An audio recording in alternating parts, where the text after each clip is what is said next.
Hello ladies and gentlemen, this is Jihad Mahamdi with you. Today I'm going to teach you something very important that most people think, it's complicated when it's not. That thing is the truth about vocabulary when it comes to speaking, when it comes to performance, and when it comes to wanting to impress people. Okay? This is something that I used to be guilty of. I used to do pleonasms, a lot of pleonasms. Like if I say something, I kind of go into rhapsodies, just like Russell Brand. Russell Brand speaks in these really complicated terms. I used to be a fan of that. But now I'm like, no. Let's just go straight to the point. And I learned from the research I've made, from the things I had to learn, that the greatest speakers of all time had a limited set of vocabulary. They did not have fancy vocabulary all the time. They did not have to use fancy vocabulary that nobody understands, which is the complete opposite of what communication is about. Because communication is about people understanding you. If you say, for example, something, and then the image that is in your mind is a black cat, okay, so to say, and then the other person has the image of a white cat, that means that your communication is flawed. Your communication, there is an issue with your communication. You do not know how to communicate properly. So I learned that by having, this is when I started teaching, this is when I learned that actually by simplifying stuff, you become invincible. You become very, very effective and efficient. Okay? So, all right. There are 4 things that we need to know about vocabulary. Before we go to them, we see this, this pie, okay? This circle. What do I mean by this circle? This is, for example, all of the English vocabulary if you're an English speaker. French speaker, Arabic speaker, all of the English vocabulary. Yeah, dropped it. So what happens if you try to learn everything, you are going to basically torture yourself. How are you going to learn everything? And why are you using things that people do not understand? Like, let's say, for example, let's use anguilliform. We need to anguilliform. This word means transforming someone into an eel. That's the word. And there are people who like to use complicated wordings like this.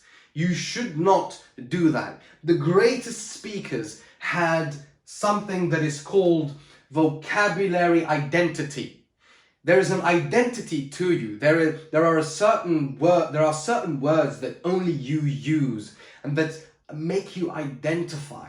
Just like for example, if we listen to Jordan Peterson, we know the types of words that he's going to use. He's going to be like, he's going to use words like archetype, symbolism, the dark world, the shadow, integration of the shadow. I can't do an impersonation of him, but yeah, so you need to grab onto a set of vocabulary and then use it. Make it an identity for you, all right? Speaking identity. This is really powerful. Trying too hard. Trying too hard is you trying to conjure up words, very complicated and difficult, just to impress people, when in reality you don't even impress them. They're just going to be annoyed because you're using complicated words and they're there to listen to you and understand the concept. So why are you using this type of language? They're like, and I would see that. I would see that with my patients, with my clients. I would see that with the people who listen to me, and they're like, what does that mean? What do you mean by that? We didn't understand. What are you talking about? Yeah? So that clicked with me. I'm like, oh man, so I've been having this persona, this ego thing, trying too hard to look fancy when I speak. And I used to think that that's effective communication, when it's not. It's just bragging, yeah? Also, we have keep it simple. Keep it simple. Keep sentences very simple. Go straight to the point. Use simple words that everybody understands, and that will help you reach a lot of people. There is a technique called the Feynman technique. I think he used to be a physicist, sorry, and he created this technique of how you can simplify stuff. So basically he says, take this equation, simplify it as much as you can and explain it to a 5-year-old, and that's when you know that you understood it well and you can teach it.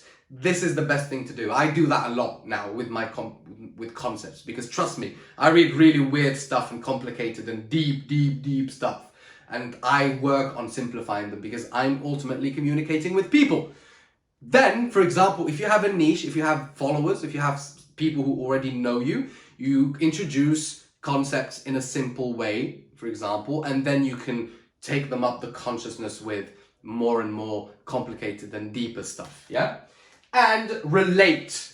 This will help you relate to people. You will relate. You will be able to be understood and appreciated, and you will be known by the words you say. It's like, oh man, this guy uses a lot. He uses the word solipsism a lot. Well, solipsism is complicated too, but that's a bad example. But let's say, for example, he uses the word discombobulated. Yeah? Discombobulated. He uses the word tired a lot. He uses the word psychiatry a lot. Whatever the word is, it has to be attached to your message and to the things you want to transfer to the people. Okay? So keep this in mind. You need to have an arsenal of vocabulary that you use over and over again to be very simple, to be effective and communicative. Okay? So this has been Jihad Mahamdi with you. Like my video, please. Keep, leave a comment and share it with the people whom you think will benefit from it. If you want to chat, you can contact me on my Instagram. My website is not finished yet. When it's finished, I'll be talking about it and the different programs I'm going to have on this channel. So thank you so much and cheers.